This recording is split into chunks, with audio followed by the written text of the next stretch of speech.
ఈరోజు కేటీఆర్ ఇంకా అహంకారం దూరతోటి గౌరవ ముఖ్యమంత్రి రేవంత్ రెడ్డి మీద అనుచిత వ్యాఖ్యలు చేస్తున్నటువంటి కేటీఆర్ కు బుద్ధి జ్ఞానం ఇంకా కూడా లేదు. అధికారం పోయిందనే అక్కస్తోటి లుచ్చ పనులు చేసి మిగతా వాళ్లను అనవసరంగా గౌరవ ముఖ్యమంత్రి రేవంత్ రెడ్డి మీద నోరు జారే విధంగా మాట్లాడుతున్నాడు. ఇవాళ నువ్వు మీ కుటుంబం లుచ్చ పనులు చేసి తెలంగాణ పరువును తీసినటువంటి మీరు మాట్లాడడం నిజంగా కూడా సిగ్గుచేటు.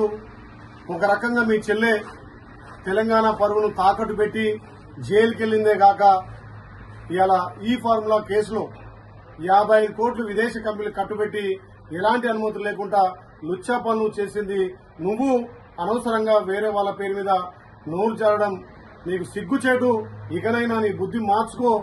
ఒక నీచపు నికృష్ట పనులు చేసి తెలంగాణ పరువును తెలంగాణలో భారతదేశంలో కాదు ప్రపంచ దేశాల్లో కూడా పరువు తీసే విధంగా వ్యవహరించిన నీకు సిగ్గు శరం లేకుండా మాట్లాడుతున్నావు.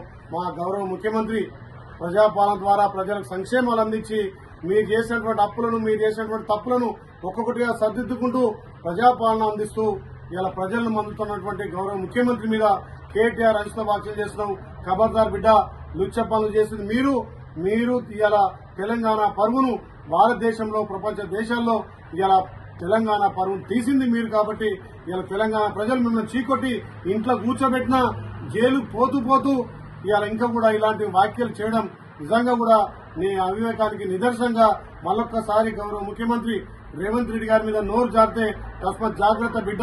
ఇప్పటికైనా ఒళ్ళు దగ్గర పెట్టుకుని తప్పకుండా నువ్వు అరెస్ట్ అయ్యేది ఖాయం, నువ్వు జైలు పోయేది ఖాయం. ఇలా మతి భ్రమించి మాట్లాడుతున్నటువంటి కేటీఆర్ కు తెలంగాణ ప్రజలు బుద్ధి చెప్పారు. రాబోయే రోజుల్లో స్థానిక సంస్థలు కూడా మీ పార్టీకి మీకు బుద్ధి చెప్తారని చెప్పి హెచ్చరిస్తున్నాం. లైక్ చేయండి,